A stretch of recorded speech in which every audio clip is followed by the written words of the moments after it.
দর্শক, আমার হাতে আছে ওয়ালটন EF10। এই ফোনটার সমস্যা হচ্ছে কি, চার্জ হয় কিন্তু ব্যাটারিতে জমা হয় না। আবার মাঝে মাঝে লেখা আছে লো টেম্পারেচার অ্যান্ড ব্যাটারি লো।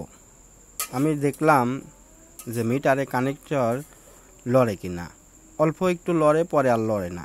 তো চলুন এই ফোনটা ঠিক করে আমি আজকে আপনাদের দেখাবো যে কিভাবে এই লো টেম্পার বন্ধ করতে হয়। প্রথমে ব্যাক সেলটা খুলে নেবেন, সুন্দর করে নাটমাট সব খুলে ফেলা দিবেন। যেভাবে আমি খুলতেছি খুব খেয়াল করতে হবে যেন কোনো রিবন ছিঁড়ে না যায়। দেখতেই পাচ্ছেন আমি কত সুন্দরভাবে সন্ধে আস্তে আস্তে খুলতেছি, খুব নিখুঁত,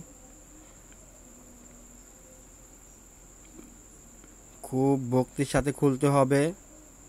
দেখলেন মাদারবোর্ডটা আমি তুলে নিলাম। এই যে দেখেন আমার হাতে আছে মাদারবোর্ড, সামনেই ব্যাটারি কানেক্টর, উপরে আছে চার্জিং পিন। আজকে চার্জিং পিনটাই আজকে দেখব সমস্যাটা কোথায়। এই যে চার্জিং পিন, চার্জিং পোর্ট, উপরে রবার থাকে, অবশ্যই কিন্তু রবারটা তুলতে হবে। এই যে আমি দেখে সুন্দর করে রেখে দিলাম। দেখতেই পাচ্ছেন দর্শক কত সুন্দর ভক্তি সহকারে খুব নিখুঁতভাবে লাড়তেছি। খেয়াল রাখতে হবে চার্জিং পোর্ট তোলার পরে কিন্তু এই মাইকের ইঞ্জিনে না থাকে, উঠে না যায়, উঠে গেলে কিন্তু হবে না।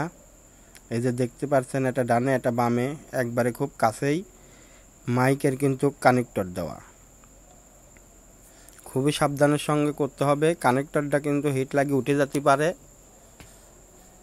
এদিক খুব মন দিয়ে দেখতে হবে। দর্শক যারা নতুন তারা সম্পূর্ণ ভিডিও দেখবেন, আর অভিজ্ঞত ভাইরা অবশ্যই সব কিছু পারে। আমি ফ্রেমের সাথে লাগাই নিচ্ছি যাতে বোর্ডটা না লড়ে।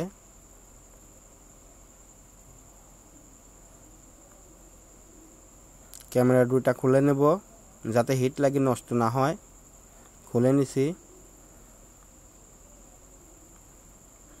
চার্জিং পোর্টটা তুলে নিলাম হিট দিয়ে, আর পোর্টের গোড়ায় যে রাং থাকে সেই রাংগুলো হিট দিয়ে তুলে নিচ্ছি। একেবারে পরিষ্কার হতে হবে,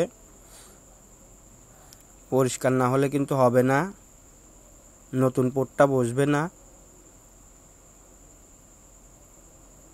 খুবই সুন্দরভাবে করতে হবে, নিখুঁতভাবে। অবশ্যই তাতালের হিট থাকবে 350, বেশি হলে কিন্তু ঝামেলা। দেখতেই পারছেন আমি কত সুন্দর নিখুঁতভাবে করতেছি। অবশ্যই আপনারা খুব মন দিয়ে করবেন।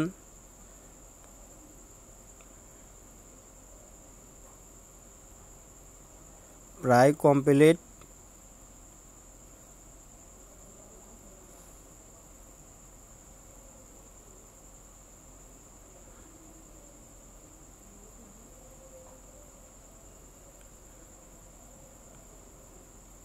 নতুন একটা পোর্ট নিব।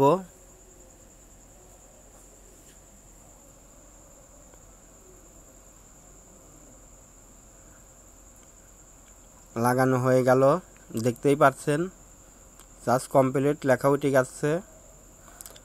সুতরাং ভিডিওটা ভালো লাগলে অবশ্যই লাইক দিয়ে চ্যানেলটা সাবস্ক্রাইব করে দেন। ধন্যবাদ।